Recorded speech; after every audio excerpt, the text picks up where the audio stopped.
After the relative success of Code Veronica, the same complaints around the whole series continued. This is nice and all, but, well, people didn't really like the tank controls, the fixed camera angles, the item management, the backtracking, basically everything that made those original Resident Evil games good. But the thing is that the game that was set to be the next step in Resident Evil horror turned out to be about making devils cry. Shinji Mikami needed a way to innovate the franchise, but a certain deal came in the way, causing Resident Evil fans to make a trip back to Spencer Mansion.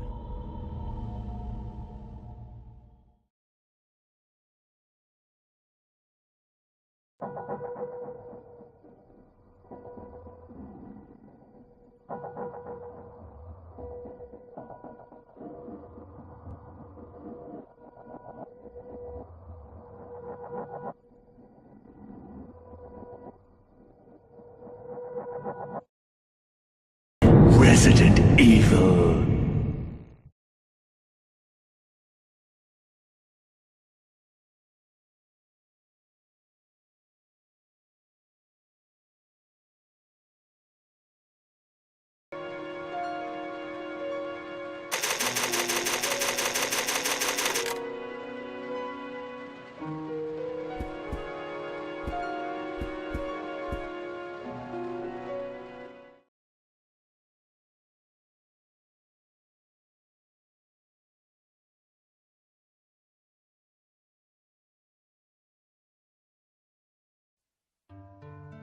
Nintendo needed games for their new GameCube, so the Big N decided to strike a deal with Capcom to bring all previous and future Resident Evil games to the GameCube. So, Resident Evil 2, 3, and Code Veronica X were re-released for the system. But for the original game, Mikami saw an opportunity. He said that the original game didn't really age very well, and he kinda really wanted to fix the whole localization blunder.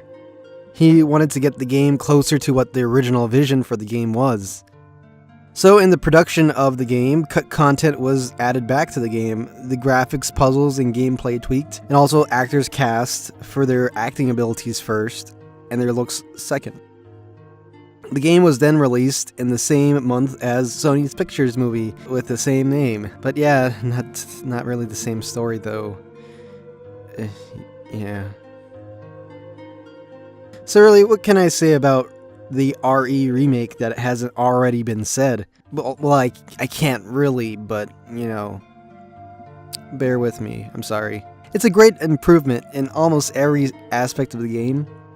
The atmosphere, the acting, the story, the gameplay, everything was improved upon. Puzzles were changed, the actual layout of the mansion was changed to be way more interconnected. This is one door change that you could only go through it one way. So you had to make a decision, taking the shortcut once and never be able to use it again, or just run around the other side of the mansion, potentially getting killed by a monster along the way. All of these ways make the gameplay so much different. Actually, this is almost a completely different game and really makes the original game really obsolete. While the original RE was good, it still had its really cheesy quality to it. What is it? It's a weapon. It's really powerful. Especially against living things. But RE Remake is just played straight, and it just really works. A lot of people would consider this to be one of the best games of all time, and I'd highly agree. Every mechanic and system working together, causing the player to make hard decisions. Decisions of how to get somewhere, what to take with you, what weapon to use, if you should heal, if you should use your weapon. It's all here. But then they added a whole new enemy that changes pretty much the whole game. Crimson Heads. Yeah.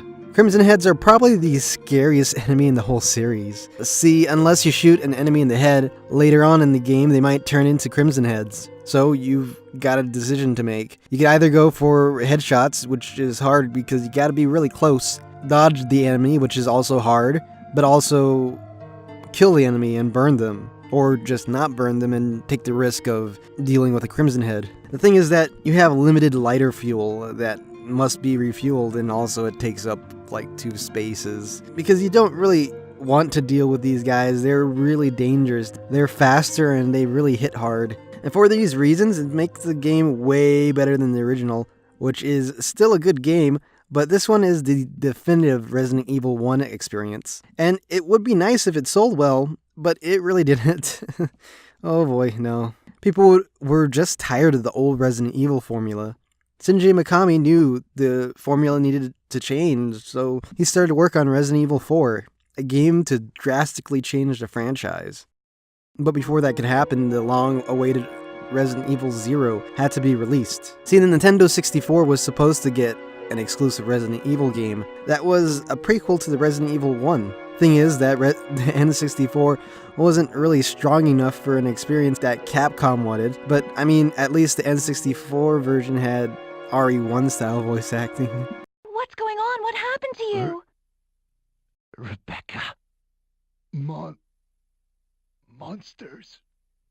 Monsters? It was originally meant to bolster sales for the oh-so-goofy 64DD, which is not a genre of porn, I checked, I'm sorry. The game was later brought over to the GameCube where it now resides. Resident Evil 0 was released later the same year as the Resident Evil remake, and featured the story of Rebecca Chambers and Bravo Team. It was meant to tell the story of what happened to Bravo Team. Wait, what?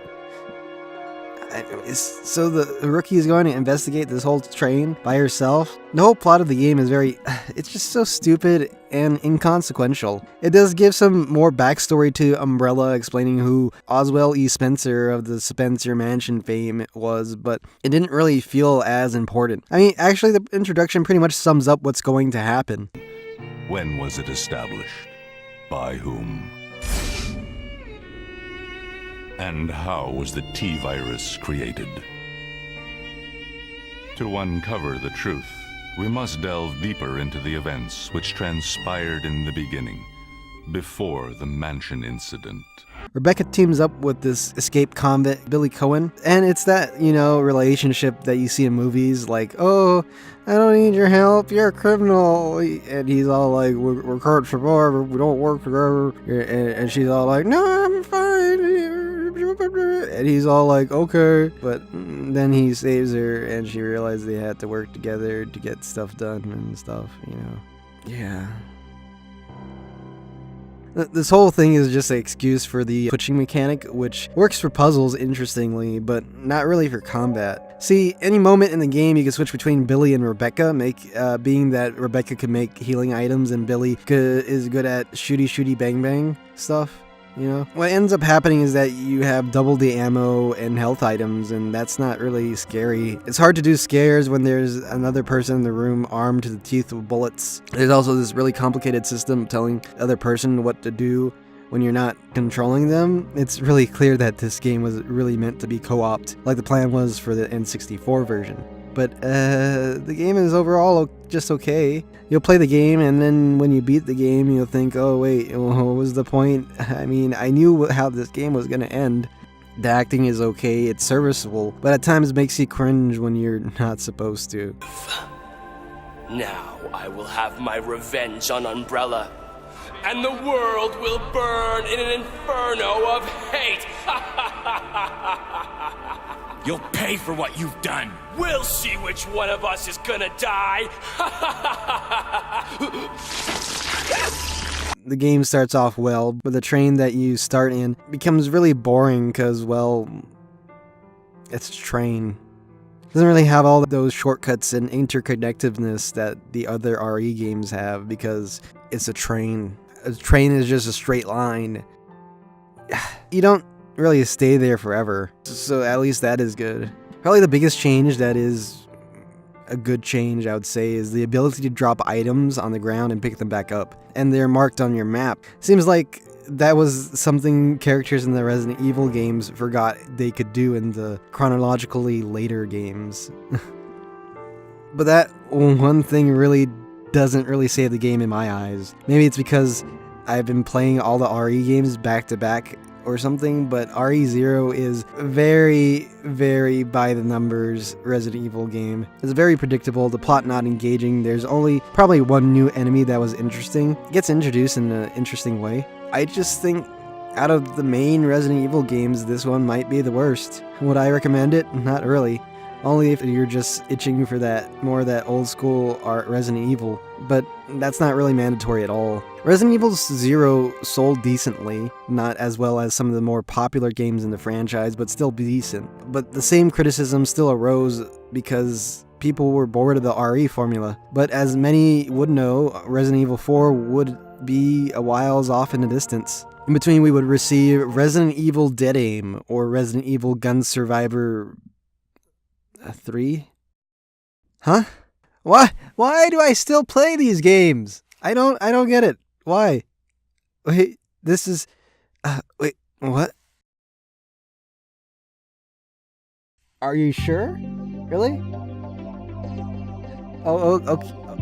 Okay. Oh, you're right. This is apparently Gun Survivor 4 actually. What was Gun Survivor 3 then? Oh. Yeah. Good thing I missed that one. Okay, so this is another one of those Resident Evil games developed by a different company. This time, a company by the name of Cavia. Anyways, Gun Survivor 4, or Dead Aim, wasn't really meant to be released in America. It was gonna be like the second one, only released in Japan.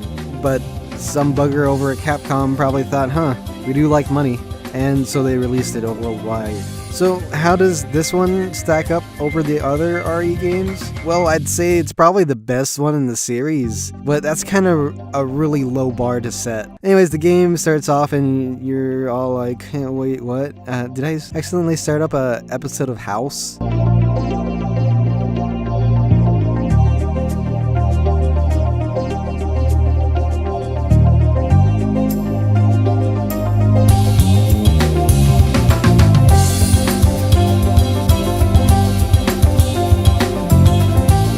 The game starts in media res.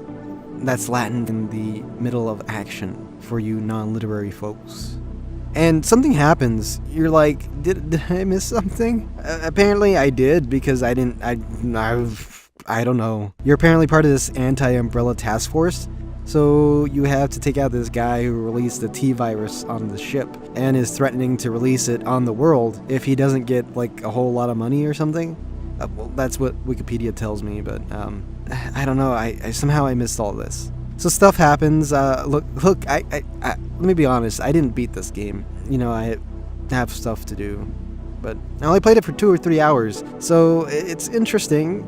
Any tension in the game evaporates once you realize there's ammo everywhere and there's a lot of bullets. But the game has some creepy stuff about it. The atmosphere is very interesting. The game also is probably really close to the gameplay of Resident Evil 4. A third-person shooter with a camera that's behind the character.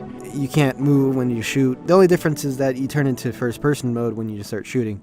It controls like RE4, but it really doesn't have any of the personality or great level design that RE4 has. Would I recommend this game? Well, kinda. It's an interesting take on being a combo light gun shooter and a third-person Resident Evil game, but I wouldn't really recommend beating it because of its uninteresting story that just really doesn't really give any clear motivations, or even the gameplay doesn't change that much from what I played.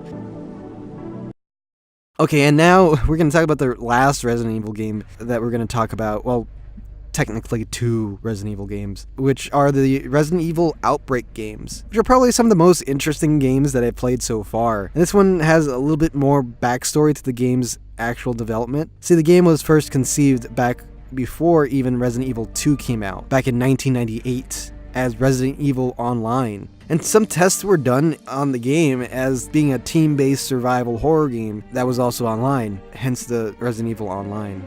The problem at the time was that players would run out and try to do everything by themselves and get killed because, well, they weren't working together. The game was then shelved for technology to progress. The game popped up on everybody's radar later on, and after several name changes was released as Resident Evil Outbreak. So how's the game? Well, interesting. You play as a group of survivors trying to survive Raccoon City, basically. You end up seeing familiar places and such. I'm not able to play the game as it was intended because, well, it's a PS2 game and that came out in 2003, and even if the servers were up, I don't think many people would be playing it. Luckily, you could play the game with 2 highly annoying AI partners. I mean, really annoying. They run all over the map getting into trouble, and you're like, no, what are you doing? I had this one doctor guy and one guy who was good at melee, and the doctor guy picked up a melee weapon and the melee guy picked up a gun. So I had to take both from them, but it was really impossible to do so and try to give them the proper weapons, but it was really impossible to do so because you can't really choose who picks up what. You just hand it out, and then, usually the closest person or the wrong person picks up the weapon you're trying to give them. And you're like, no, you're not supposed to get this, and then they, just so annoying.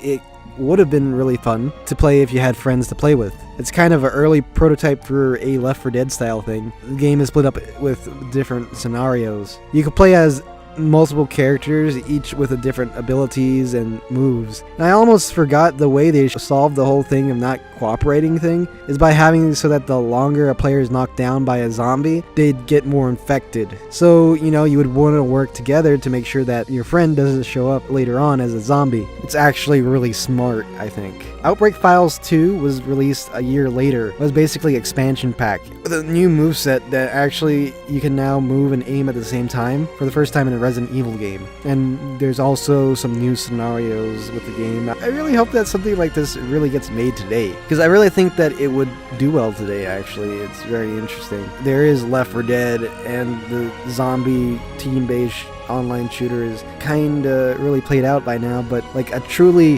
horror-based one where you have to work together, people have special abilities and stuff, I think that would be very interesting. And this early prototype really feels like some of those games that are on Steam or on early access and stuff, but it feels unique enough. I'd recommend trying it out, and any developer out there, please make an RE style multiplayer thing. I might play it. I don't know. I'm not really into multiplayer games, but yeah, that's that. That's all the Resident Evil games before Resident Evil 4. See, we did it. And we're at the halfway mark. So let me know how you've been liking the series. Oh, and help me out by sharing with those you'd think would be interested. Okay? Thanks. Have a great day.